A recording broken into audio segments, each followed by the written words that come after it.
François Hollande qui s'exprime. Que je suis avec Philippe, d'arriver largement en tête au soir du premier tour. Je salue aussi tous les militants qui se sont mobilisés au nom du nouveau Front populaire et qui ont permis d'atteindre ce résultat.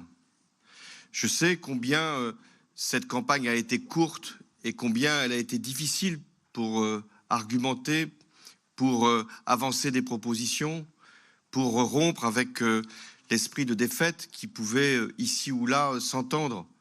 Il y a tellement de blessures, tellement de colère, tellement de souffrance, ici en Corrèze comme partout ailleurs. Alors, il y avait cette crainte que l'extrême droite puisse elle-même ici, sur cette terre corrézienne, arriver en tête. Grâce au rassemblement, sans lequel rien n'aurait été possible, nous avons pu faire en sorte que ce soit la candidature qu'avec Philippe Brugère je portais, au nom du nouveau Front populaire, qui puisse arriver en tête. Je m'étais engagé, et rien n'était facile, comme ancien président de la République, d'être candidat dans une circonscription, même si j'avais été, dans une partie de celle-là, député pendant 20 ans. Rien n'était facile, parce qu'il fallait convaincre que l'heure était grave. Beaucoup doutaient que nous soyons dans cette situation, c'est-à-dire d'une extrême droite qui est aujourd'hui, encore plus qu'hier, après les élections européennes, aux portes du pouvoir.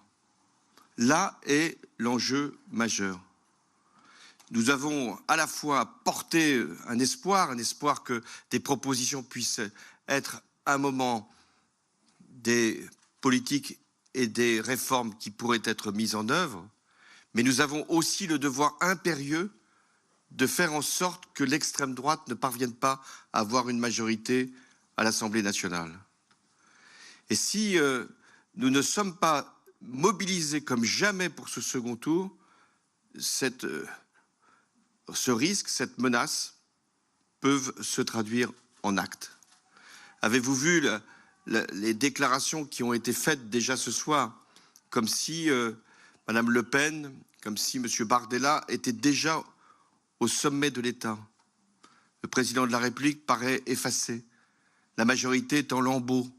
Qui peut assurer là le rôle majeur de défendre les idées de la République, la force de ce qu'a été les engagements des générations précédentes pour les conquêtes sociales et pour les droits fondamentaux? Qui d'autre que nous dans cette circonscription et beaucoup dans le pays?